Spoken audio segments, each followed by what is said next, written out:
Seth Rollins pranked us, brilliant promo by CM Punk and Cody Rhodes. This was a decent episode of Raw. I mean, I was already excited about the Royal Rumble, but I think it's gonna be an all-timer. And I get that some of the material was questionable, obviously the reaching. Cody, I don't wanna make this personal, so here's how I'm gonna make it personal. Either way, this was brilliant. But you know, I've got some good news. WWE RAW is going to be streaming on Netflix in 2025. Oh my god. All of our wildest dreams are gonna come true.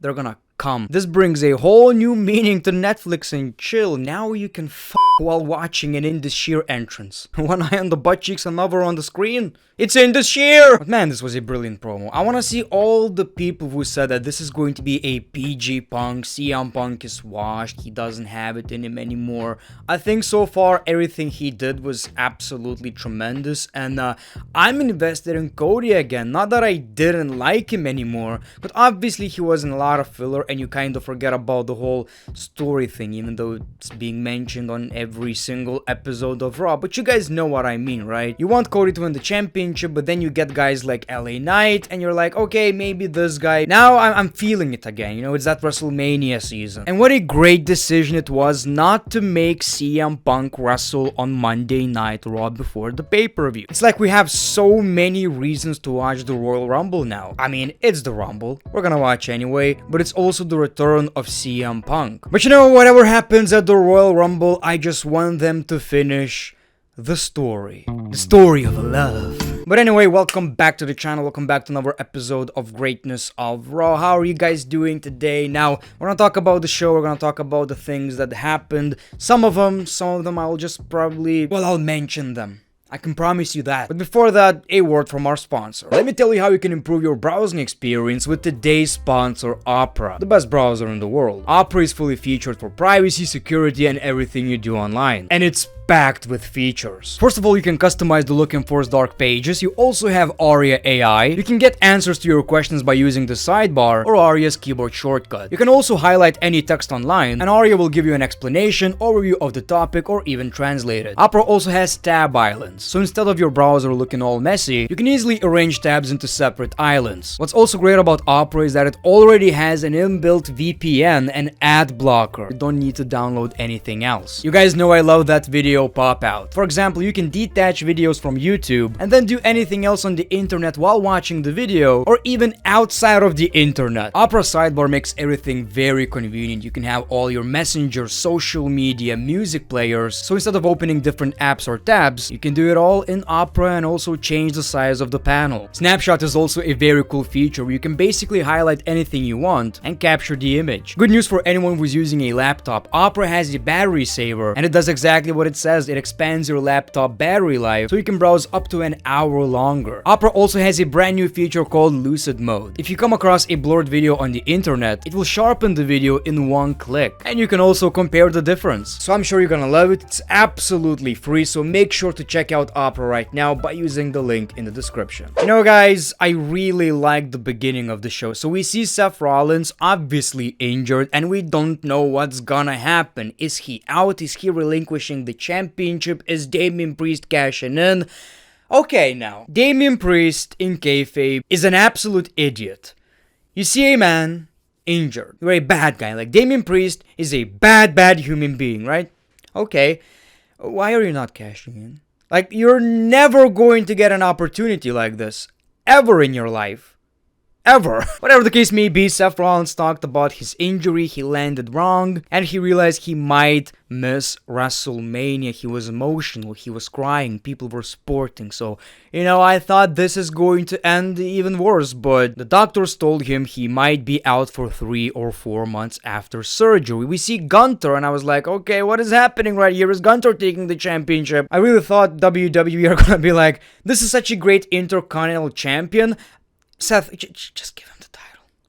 Come on, let's be honest right here. He's the real world champion on Raw. And Seth Rollins was like, okay, just do it already. Attack me. I don't care. But Gunther actually complimented Seth Rollins. You're a fighting champion, just like me. And Gunther is kinda being sarcastic, kinda being real with Seth Rollins. He says, I feel sorry for you. I feel sorry that you're going to miss WrestleMania. Seth Rollins says, well, you didn't let me finish. I don't care what the doctors say. I'm going to take this championship to WrestleMania.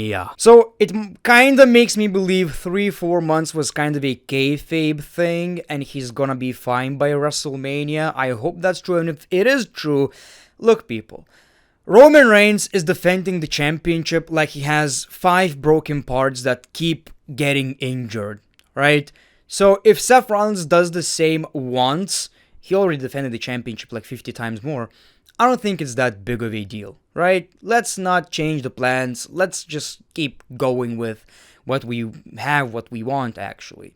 So I think it's all fine, but my man kind of fooled me. He was crying, and it's like, I really thought Damien is going to cash in. Then the New Day attacked the Imperium, and we got a very good match, actually. You guys know my issue with the New Day. They're definitely one of the greatest tag teams of all time, but when the same thing keeps happening over and over again, we didn't get a split, nothing along those lines. You kind of take them for granted, and it's kind of understandable that it's hard to do anything new and get excited about anything they do. This was actually great, and if we keep getting stuff like this, I might get interested. So we got a double count out, the brawl continues, we got holy shit chance. This was a very good brawl, and I don't mind it one bit. Also, we saw an interaction with Jey Uso and the New Day, so it makes me believe in a week or two, we're definitely going to get the Imperium versus the New Day and Jey Uso. Not a bad opening, not bad at all. Rhea Ripley is angry at the Judgment Day for not being able to handle business. Damian Priest gets mad. He accuses Rhea Ripley of having a big head over being on the cover.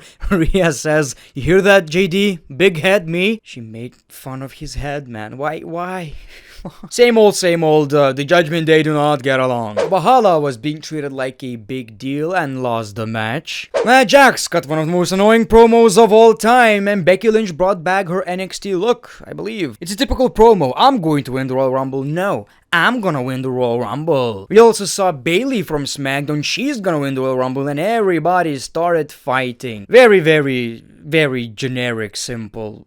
You get the idea, but you know, lately I feel like the opposite day is happening way too often, you know. People are celebrating the shit out of it because every time I log into Twitter, X, people are saying, Nia Jax is getting good. And I'm like, okay, that's funny. That's literally funny. But it's like, it's happening so much lately, I'm not even sure. At a certain point, the same joke stops being funny. So what do these people mean? Right?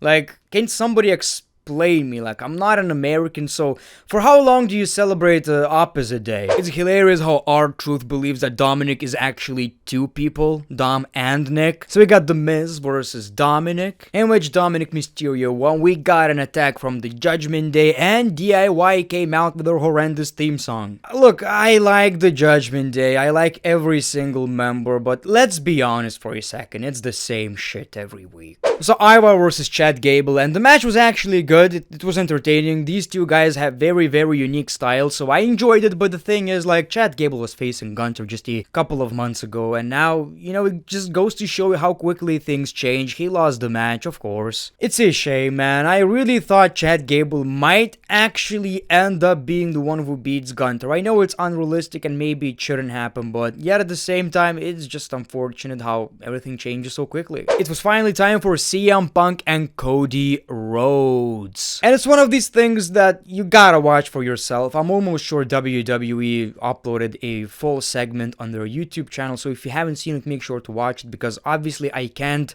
you know, show you the emotions. I can't show you the emotion, you know?